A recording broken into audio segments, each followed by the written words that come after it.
name is Dr. Esther Trufan, and in this video, I am going to demonstrate how to perform the reaction between the blue food dye solution and bleach while monitoring the reaction kinetics through absorption. So for today's experiment, I am going to use our previously prepared blue food dye solution. And because there is no syringe that can go through the long neck of the volumetric flask, I transferred some of this solution already into a beaker. And I will also use my previously prepared bleach solution, for which, for the same purposes, I already transferred a small amount into an appropriate beaker. To transfer the equal 1.5 milliliter of each of these into my cuvette, I will be using two syringes. One that I will dedicate to the blue food coloring and one that I will dedicate to the bleach solution. Because we're going to monitor the absorbance value of the blue food dye solution as it disappears through the reaction with bleach, we will be using a spectrometer and the associated cuvette and connected device. Here's my cuvette with a cap, the vernier spectrometer, which is already connected to my iPad. And just like before, we're going to go back to our spectral analyzer app. We're going to press Untitled, New Experiment, and we may save the previous one, but we don't have to unless there is an important reason for that. So I'm going to skip saving it, and I will say don't save. Next, I am going to prepare my cuvette. I'm going to measure 1.5 milliliters of my blue food dye solution.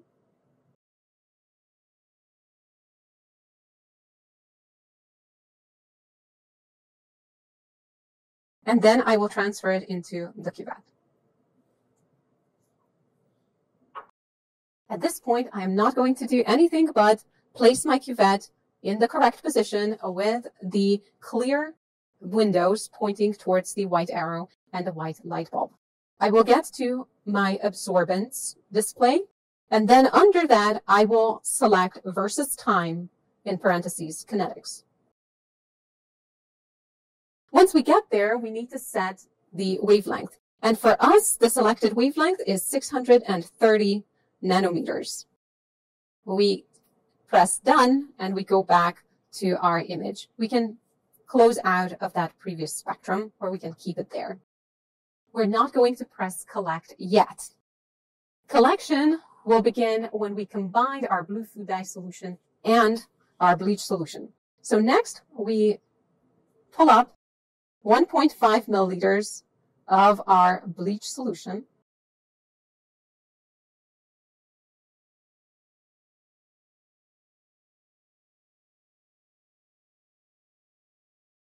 Once we got it, we're going to place our syringe right on top of the cuvette, and we're going to press all of this out, put a cap on top quickly, and press collect. And at this point, the instrument is going to collect a data point every 3 seconds.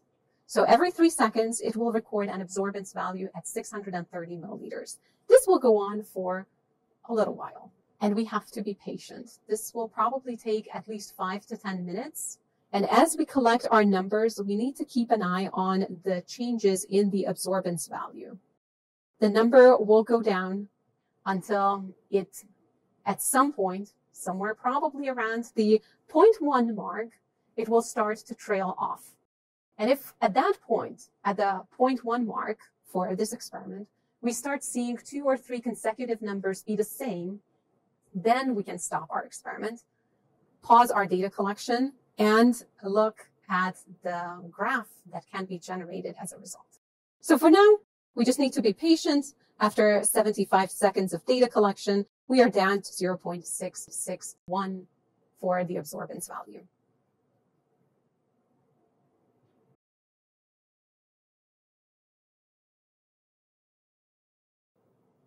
After 3.5 minutes, we are down to 0.419 for absorbance. So it has decreased by about half.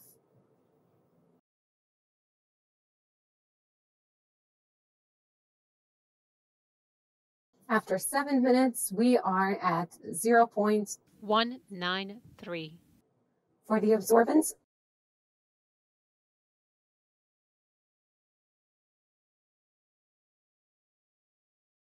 the numbers are starting to be the same. So that means it's trailing off, and we are close to the end of our experiment. After 10 minutes, we are going to stop this data collection. And that's where we are now. If the drop in your values is decreasing much slower, give more time to the experiment so that it can complete. However, if your drop is occurring much, much faster, you may not need to spend exactly 10 minutes. It may require a little bit less time. But it is always best to err on the side of giving it more time rather than less time. With the data now collected, let's see what we can do with this. We can remove our cuvette from the instrument and set it aside. And we may want to turn our display into another format in which it is a little bit more clear the slope of our data. On the right side of our display, we're going to see time versus absorbance. And we have the option of creating additional tables of data. So if we press the 3 dots next to absorbance at 630 nanometers, we can add a calculated column. And our first calculated column, this will help us with determining the order of the experiment, is going to be concentration. The units for concentration will be molarity, so moles per liters. And because we expect this number to be really low, let's use scientific notation to make sure that we get the number and not 0.00, because that's all we get with 3 decimal places. We can insert an expression here, and you'll see that there are a limited number of options within the display. We are going to use the A, or absorbance, equals epsilon, or molar absorptivity, times the cell path length times concentration. And for blue 1 food dye, we have a molar absorptivity of 1.30 times 10 to the 5th liters per mole centimeter. So we need to use that information and that the typical cell path length is 1 centimeter to calculate the concentration from our absorption value. And we can only use the expressions for the calculation that are provided here.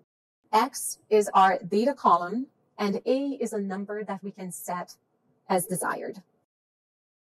To take our absorbance and convert it to concentration, we are going to divide our absorbance value by the product of molar absorptivity times the cell path length. But there's not an option to divide our data, or X, by A, so the best thing we can do is to find an A times X expression. And we're going to take the inverse of the cell path length times the molar absorptivity and use that as our A value. Because we're not adding anything to it, we're going to make the B 0. So I'm going to press A times X plus B, and I am going to make adjustments. For parameter A, it's not going to be 1, but the inverse of the product of the multiplication from the molar absorptivity times the 1 centimeter for the cell path length. So that is 0.000006902 for A. And I need to pull through and go to parameter B and set that to 0 because we're not adding anything to it. If I press apply, you're going to see next to absorbance, there is a new category that says concentration. And the numbers are really, really small there, which is appropriate for our small concentrations. Now, if I press on the 3 dots next to the concentration, I can create another calculated column that will now use the data from this column into its calculations. My next column will be the logarithm of concentration. I'm not going to add any units there, and I'm going to keep it in scientific notation. To insert the expression, we're going to use A logarithm X, where A is going to be 1, and we're going to use the logarithm of the concentration column. We're going to press apply, and this will create an additional column. Next, going back to the concentration column, we press on the 3 dots next to it, and then add calculated column. This is going to be the 1 over concentration. We're not going to add a unit. We'll keep it in scientific notation. And for insert expression, we can use the A over X, where our parameter A is 1 and our column X is our concentration. We press apply and it created another column. This is really interesting because now we can test what kind of order our experiment really is. If we go to the y-axis, we can manipulate at will which column we want to use the data from in our expression. First, let's see if this experiment is of 0 order, 1st order, or 2nd order. For 0 order, there should be a linear correlation between the concentration and time. If we highlight our concentration column on the y-axis and we keep the time on the x-axis, we are going to get a plot. And we can fit this to a line. So on the bottom left, we're going to click the graph button, which will open up some options for us. If we click Apply Curve Fit, it will give us the option of multiple curves. We will select Linear and click Apply. And this puts a line on our graph and gives us the associated expression. And what we see here is that this doesn't really look like a line. So probably not 0 order. We can close this out and the line will disappear. Then we can go back, remove our concentration and try the 1st order, the logarithm of the concentration as a function of time. Then we can go to our plot, apply curve fit, select the linear curve, and then click apply. And we see a better correlation here. We can close out of this and test to see if our reaction may be following 2nd order kinetics. We take the 1 over concentration,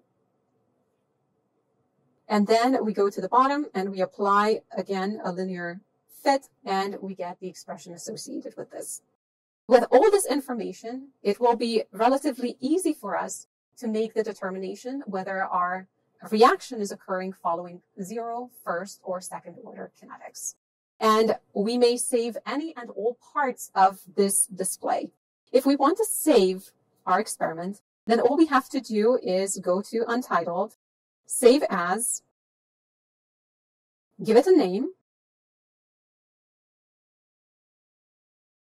and it will place it in a folder of our choosing. If we would like to save specific parts of it, we can do that. We start in the top left corner. We say export. It will give us the option of exporting either our graph or as a data file that is compatible with Excel, the CSV.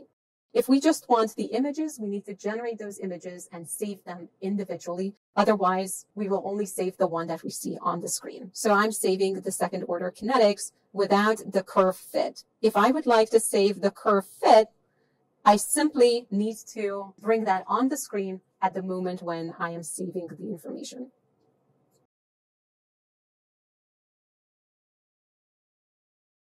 And with that, we are now able to confidently and competently use the instrument for data collection and the associated display to evaluate our associated data.